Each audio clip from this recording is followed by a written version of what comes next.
పాలకొల్లు గాంధీ బొమ్మ సెంటర్లో గిరిజన హక్కుల పరిరక్షణ సమితి ఆధ్వర్యంలో ఏకలవ్యుని జయంతి వేడుకలు ఘనంగా జరిగాయి. ఈ వేడుకలో మంత్రి నిమ్మల రామానాయుడు పాల్గొన్నారు. ఏకలవ్యుని విగ్రహానికి పూలమాలలు వేసి ఘన నివాళులర్పించారు. జగన్ 5 ఏళ్ల పాలనలో ఎస్టీ సబ్ప్లాన్ నిధులను పక్కదారి పట్టించి ఎస్టీలను మోసం చేశాడని అన్నారు. ఇక ఎన్డీఏ కూటమి ప్రభుత్వం ఎస్టీ సంక్షేమానికి పెద్దపీట వేసేలా ముందుకెళ్తుందని, ఎస్టీ యువతకు విద్య, ఉపాధి, ఉద్యోగ కల్పనకు అధిక ప్రాధాన్యత ఇస్తామని మంత్రి నిమ్మల రామానాయుడు పేర్కొన్నారు. ఏదైతే జగన్మోహన్ రెడ్డి ప్రభుత్వంలో ఎస్టీ కార్పొరేషన్ నిధులు కూడా మళ్లించేసి ఎస్టీ కార్పొరేషన్ ద్వారా ఒక్కరికి కూడా ఒక్క రూపాయి కూడా సాయం అందనేటువంటి పరిస్థితి గత 5 సంవత్సరాల పాలనలో చూసాం.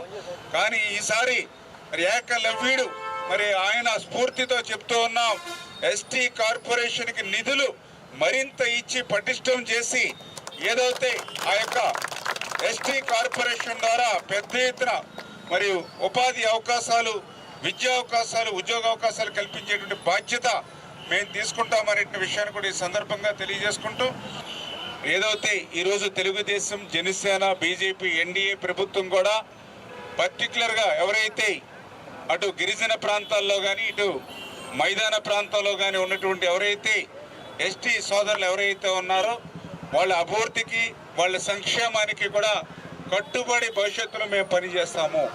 ఏదైతే వాళ్ళకి గతం నుంచి వచ్చేటువంటి ఏదైతే కుల వృత్తులు ఏవైతే కొన్ని ఉన్నాయో కాలక్రమేణా అటువంటి కుల వృత్తులన్నీ కూడా వాళ్ళకి దూరం అవుతున్నటువంటి పరిస్థితుల్లో మళ్ళీ వాళ్ళ జీవనానికి ఎటువంటి ఇబ్బందులు లేకుండా ఆల్టర్నేటివ్గా వాళ్ళకి కూడా ఇతరత్ర ఆ స్కిల్ డెవలప్మెంట్స్ ఏవైతే ఉన్నాయో వాటిలో వాళ్ళకి తర్ఫీదు ఇచ్చి తద్వారా వాళ్ళకి మంచి ఉపాధి అవకాశాలు ప్రతి పట్టణంలోనూ ప్రతి గ్రామంలోనూ కూడా వాళ్ళకి కల్పించేటువంటి బాధ్యత